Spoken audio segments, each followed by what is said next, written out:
Welcome to A Connection is a Connection, the show where we take a break from business talk and dive into the personal side of things. Today we're sitting down with Rabbi Allouche to uncover the stories, quirks, and passions that may make them tick. Let's have some fun and get to know them like never before. First, give a warm welcome to our guest, Rabbi Allouche. Woo! We are here to keep it light and fun, so let's jump into some questions. But first, can you give us an introduction about yourself? Sure, it's a pleasure being with you, first of all. Thank you. I was born in Toulouse, France, in the southern part of France. Then at the age of 8, my family moved to South Africa, Johannesburg, where we lived for 6 years. And then at the age of 13 and a half, I moved to Israel and lived in Jerusalem and went to high school there. And then at the age of 18, I had an existential crisis that I'm going to tell you about.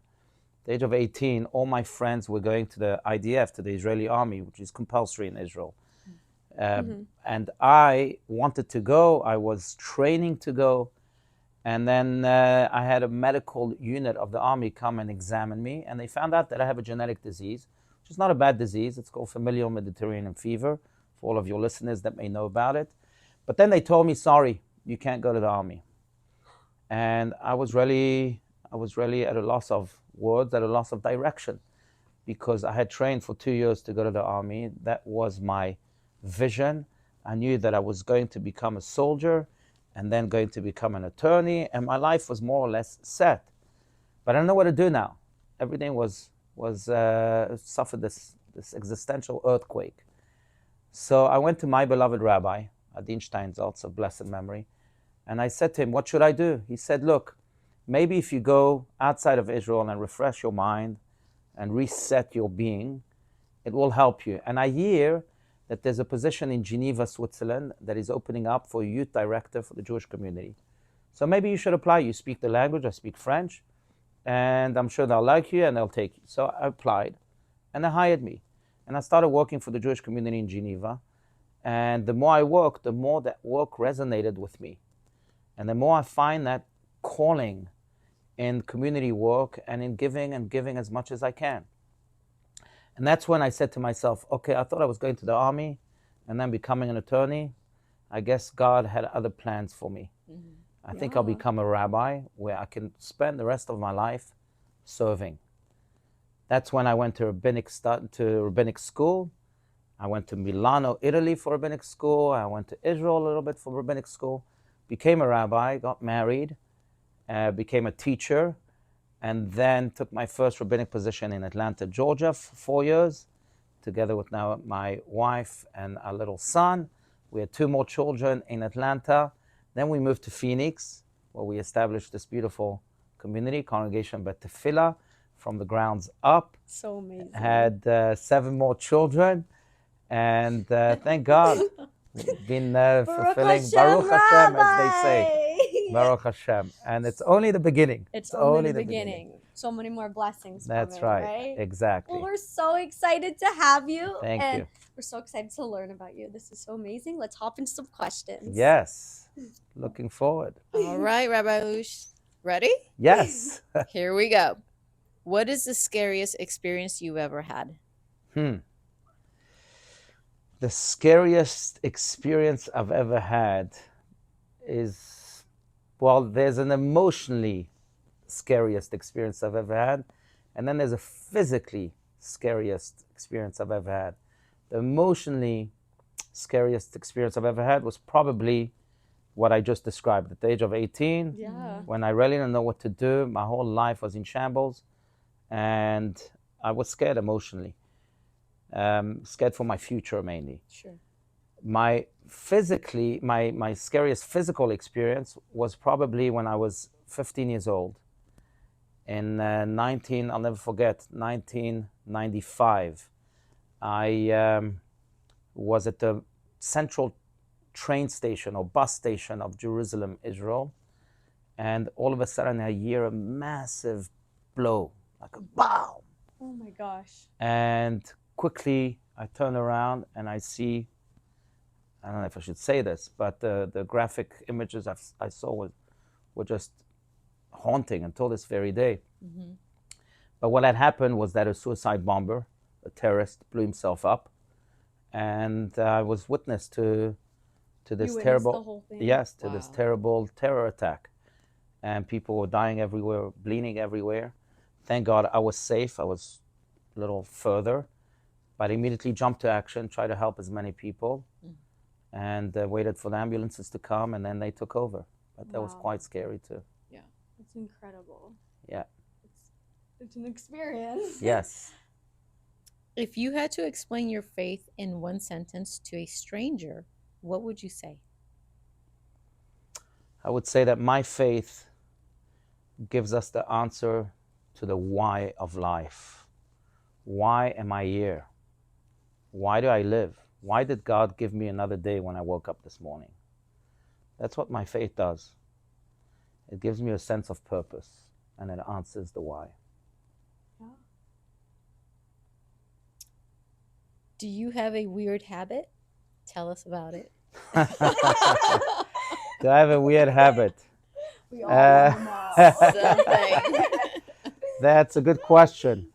I don't know if it's weird, but I do wake up really early in the morning, every morning, and I love going and taking a cold shower, no matter how cold it may be outside. Woo! I love taking a cold shower every morning. In fact, whenever I shower, I just take cold showers. Really? Even when it's freezing cold? Even when it's freezing cold. Oh my Yeah. gosh. Yeah, and I cold plunge too. I don't know how weird that is. That's actually quite healthy. I just love cold water. I do. Really? I guess because I'm warm, so you know. Yeah. Have you always liked that? Have you liked it like that? Not always, but since I could remember myself as a teenager, yes. It's like a sudden shock, Yeah, right? and it's exactly it, and it Yeah. refreshes you. It Sure. really rejuvenates you. Yeah. It's a way to wake up, that's It's for a way sure. to- Yes, yes. So what time do you wake up at? I What's wake- early? I wake up at 4:30. I try to wake up at 4:30 every morning. Oh my That's gosh. early. It's early, but it really sets my day straight. And then what Yeah. time do you go to bed? Go to bed at about 11:30. Okay. So yeah, I don't get much sleep, but I don't need much sleep. You're I don't a think rabbi. I do. You got it. You Yeah. have a lot to do. That's it. You have a That's lot it. to do. I mean, with the cold Yeah. showers or the Exactly. plunge The is cold good. shower will you wake you going. up. That's going. right. That's right. Yes. What's the most rebellious thing you did as a teenager that you never admitted until now?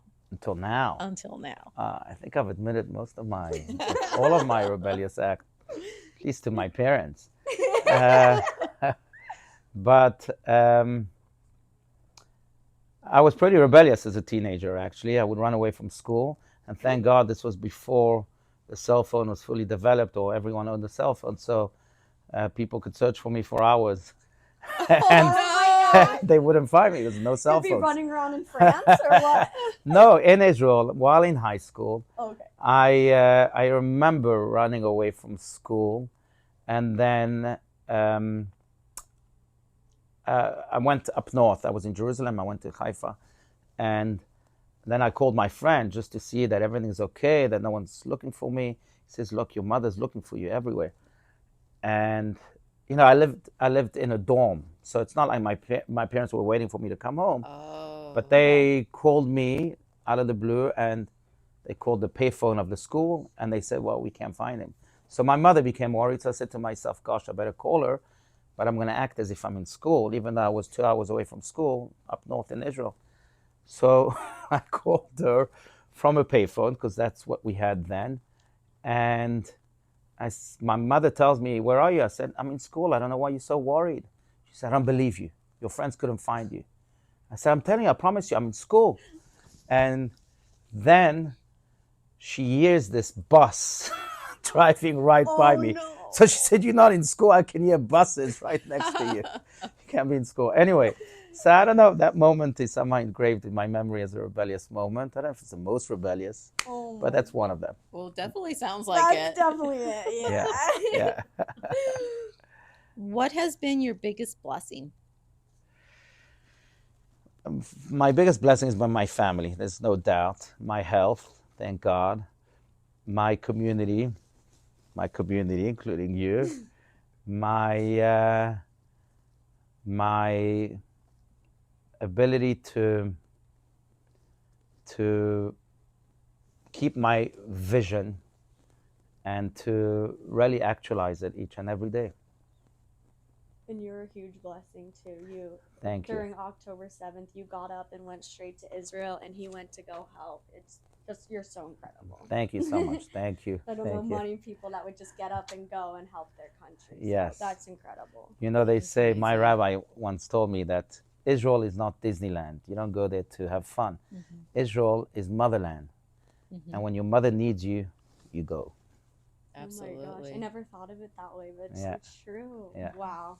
Yeah. It's amazing. There's a special question that we ask every single one of our guests. Please. What are you doing for God? Good question. I think first of all, on a very philosophical level, I try to ask myself all the time, at least once every hour, what does God need me to do now? Or I'll rephrase it. I try to ask myself every hour, not what I need, but what I'm needed for. And I try to heed that call for God. So that's really on a philosophical level. On a very practical level, I try to fill my life with as many deeds, as many mitzvahs, as we call it, as many good deeds as possible.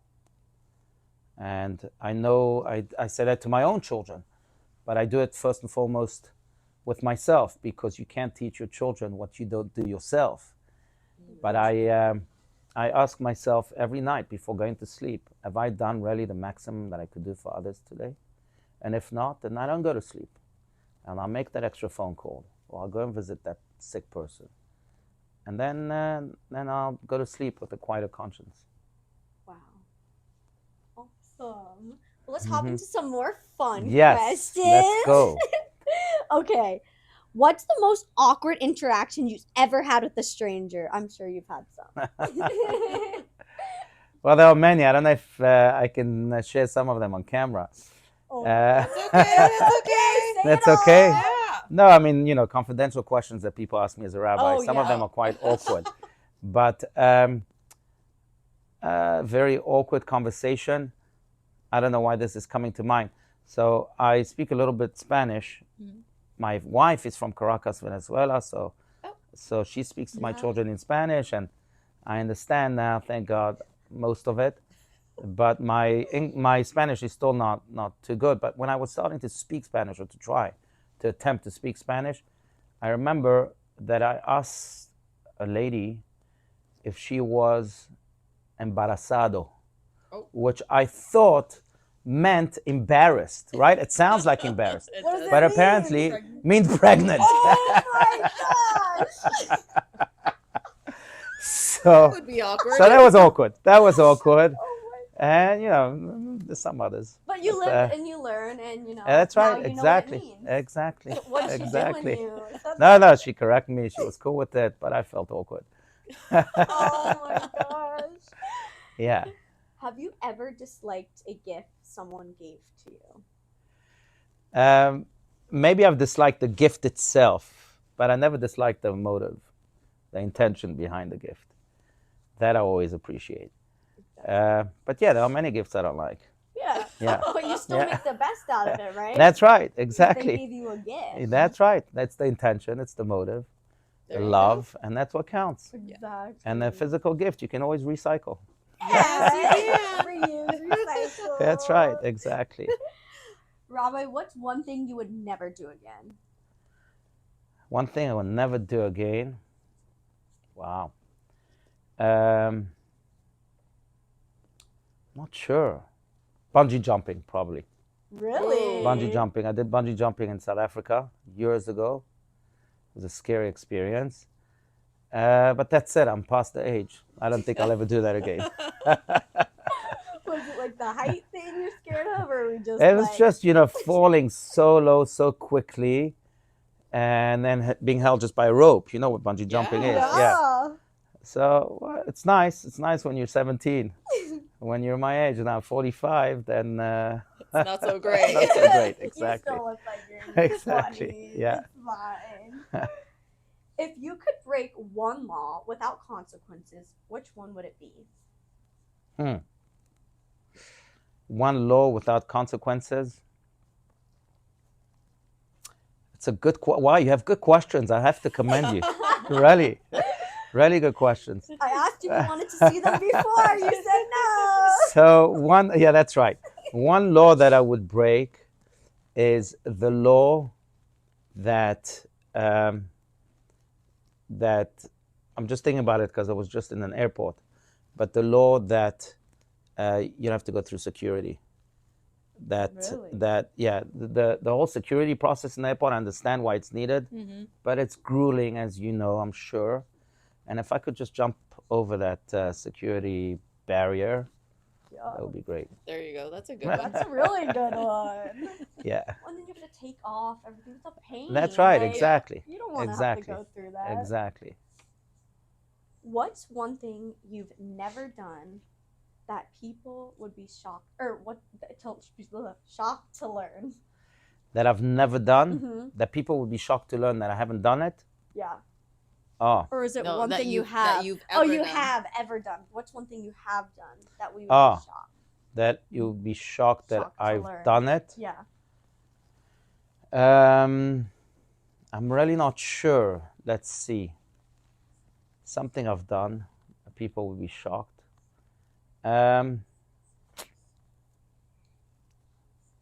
I don't know.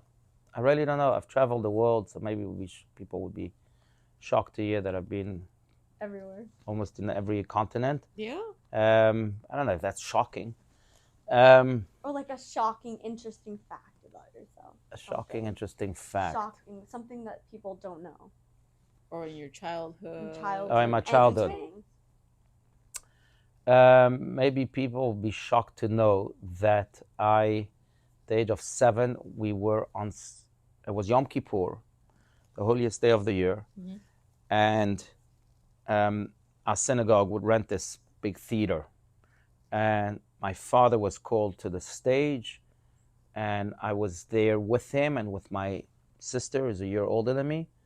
I was 7, she was 8, and of course, as good siblings, we love to fight. And I pushed her off the stage, and I didn't realize how deep she fell because I pushed her off the other side of the stage, and she fell onto the instruments that were there for the symphonies that would come and play. And I regret it until this very day. People might be shocked to hear that. I'm sure they would. Oh my God. You don't seem like someone who'd be like a rebellious kid when No, you were younger when you're either. 7 years old and you fight, you fight. Oh my gosh. You do. You do. Yeah. Awesome. Well, Rabbi, that is it for our questions for All today. right. We had a great time with you. Thank you. It was such a pleasure. Thank you so much. Rabbi, it was such an honor. Can you give us a little bit of how people can connect with you? Sure. Of course. Well, thank you, first of all. Really, thank you. Thank you. People can connect with me either via my podcast. It's just called the Rabbi Allouche podcast. Via my Instagram page, Rabbi Allouche, Allouche, my Facebook, my LinkedIn. And I look forward to being in touch with as many people as possible, really, including you. Awesome. Well, thank you so much, Rabbi. It's Thank been you. so fun. And stay tuned for the next interview.